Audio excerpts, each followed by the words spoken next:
நாட்டையே உலுக்கிய அதிர்ச்சி விபத்து.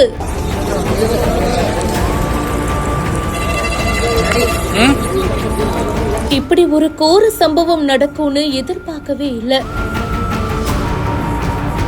பாதிக்கப்பட்ட மக்களுக்கு நிதியுதவி வழங்கிய நரேந்திர மோடி.